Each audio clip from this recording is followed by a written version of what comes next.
Hello everyone, आज आपण बघणार आहोत अनारसे।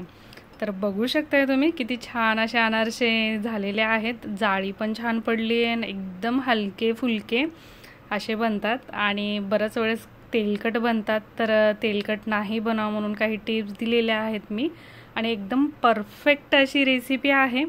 तर भरपूर टिप्स पण आहेत, तर पूर्ण व्हिडिओ नक्कीच बघा। तर जास्त वेळ न लावता लगेच बनवायला घेऊयात अनारसे।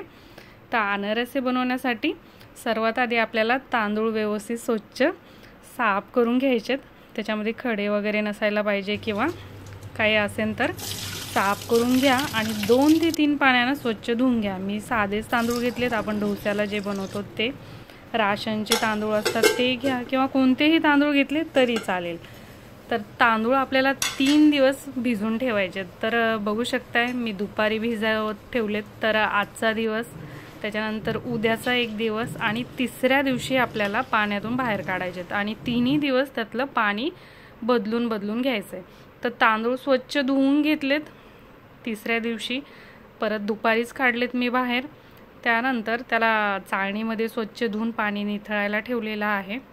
आणि एक कॉटनचा कपडा घ्या किंवा टॉवेल घ्या, आणि त्यावर पंख्याच्या खाली आपण सुकवायला ठेवणार आहोत। बघा, एकदम व्यवस्थित पाणी काढून कॉटनच्या कपड्यावर आपल्याला 1-2 घंटे, किंवा उन्हाळा दिवस असेल तर एखादा घंटा जरी तुम्ही ठेवलं तरी चालेल। जास्त वेळ त्याला सुकू द्यायचे नाही, थोडासा ओलसरपणा राहिलाच पाहिजे।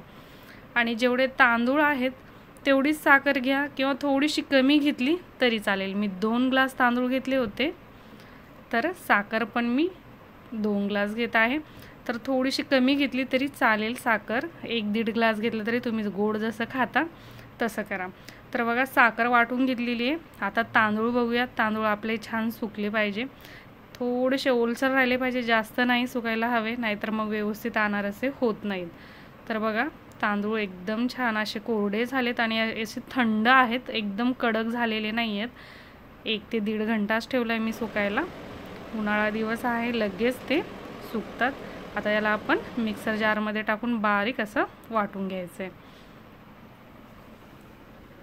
तर बघू शकता, एकदम बारीक असं वाटलं पाहिजे। वाटल्याच्या नंतर आपण चाळणीनं त्याला चाळून घेणार आहोत, म्हणजे वरचा जो भाग आहे तो बाजूला काढून घ्यायचा आहे।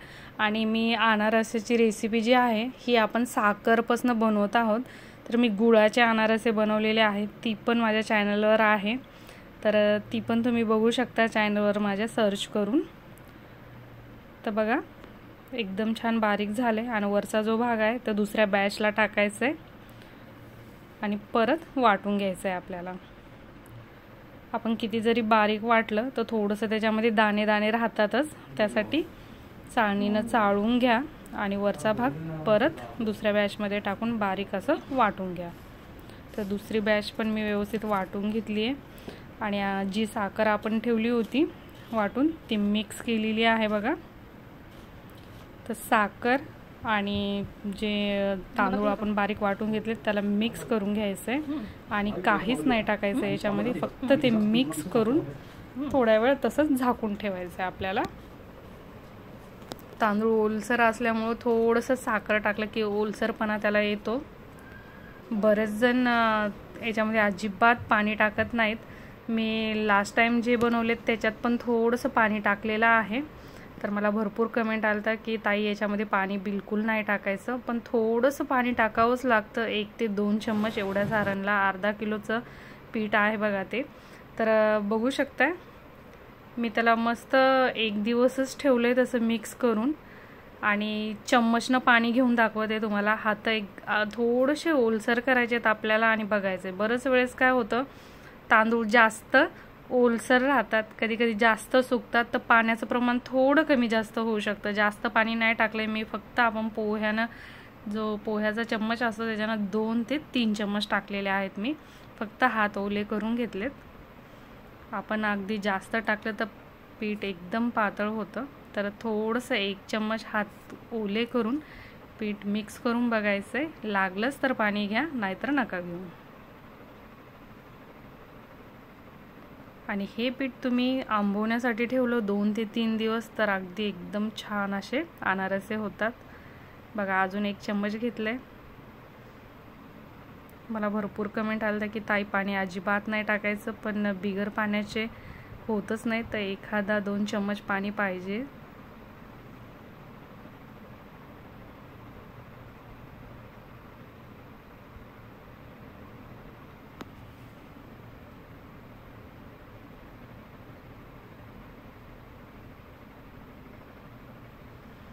आणि तांदूळ जेव्हा आपण धुवून ठेवतो तर दुसऱ्या दिवशी पण त्याला स्वच्छ पाण्यानं बदलून घ्या, नाहीतर वास येतो पिठाचा. तर बघा अजून थोडंसं हात ओला केलाय मी. आता पीठ आपल्याला मळलं चाललंय, म्हणजे आता परफेक्ट असं सारण झालंय. थोडंसं आपल्याला गच्च वाटतं ते, पण थोडंसं मळून घ्या, ते एकजीव होतं. तर 3 चम्मच पाणी टाकलेलं आहे मी. तर हे बघा एकसारखं मळून घेतले मी, एकजीव असा गोळा झालाय, बाकी काहीही टाकलेलं नाहीये त्याच्यामध्ये. तर आता हे पीठ मी 1 दिवस डब्यामध्ये घालून ठेवत आहे. तर तुम्ही हे पीठ 8 दिवस जरी ठेवलं तरी पण एकदम छान अनारसे होतात, पीठ अजिबात खराब होत नाही. तर मी दुसऱ्या दिवशी काढलंय बघा पीठ. 3-4 दिवस जरी तुम्ही ठेवलं तरी पण ते एकदम मुरतं आणि एकदम जाळीदार मस्तपैकी अनारसे रेडी होतात. मी दुसऱ्या दिवशी बनवत आहे. तर बघा पीठ एकदम छान झाले. आता आपण अनारसे बनवून घेऊया. तर अनारसे बनवल्याच्या नंतर ते बनवतात जेव्हा, तेव्हा तेल सुद्धा एकदम, बरेच जण म्हणतात थंड तेल पाहिजे, जास्त गरम नकोय. तर तळण्याची पण पद्धत लक्षात घ्या आणि व्यवस्थित तळा. तर बघा पोळपाट घेतलंय आणि त्याच्यावर मी थोडीशी खसखस टाकली आहे.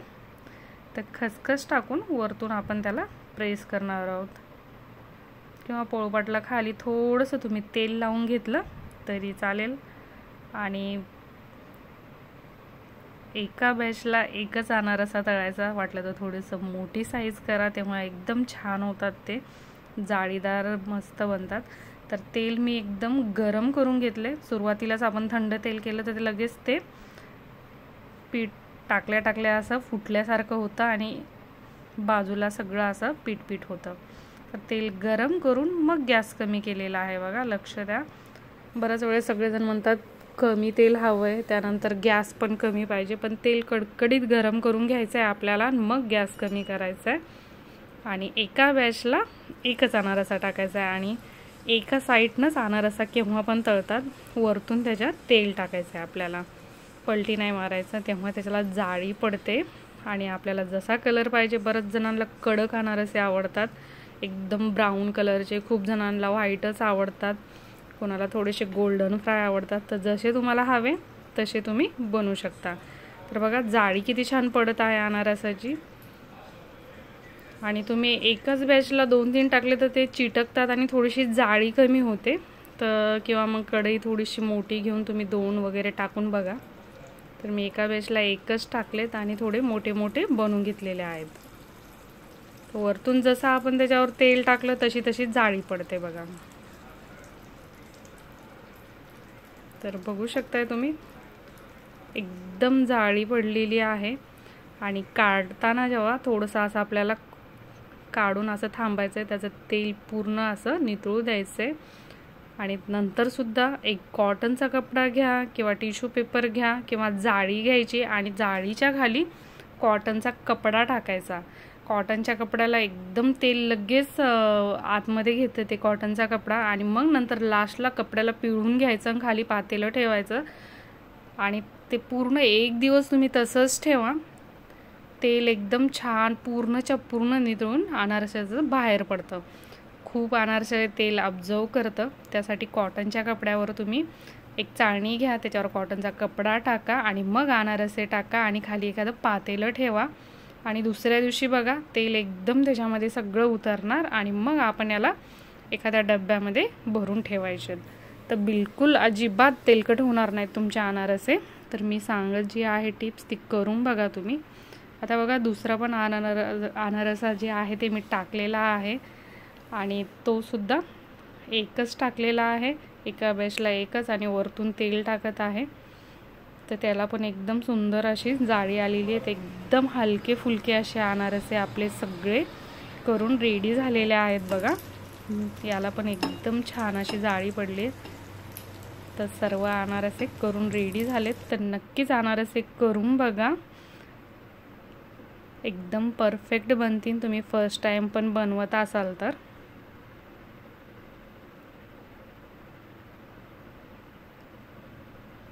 बघा तुम्ही किती छान जाळी पडली. सर्व अनारसे काढून घेतलेत मी आता.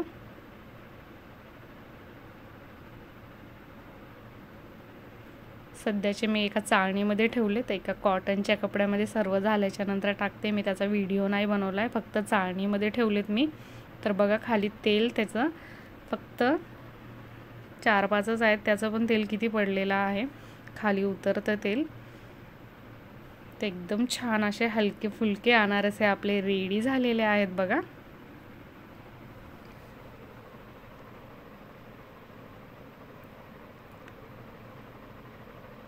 बघू शकताय तुम्ही, रेडी झालेत आपले अनारसे. तर रेसिपी आवडली तर लाईक करा, जास्तीत जास्त शेअर करा आणि चॅनलला सबस्क्राईब करा. माझा पूर्ण व्हिडिओ बघितल्याबद्दल थँक्यू.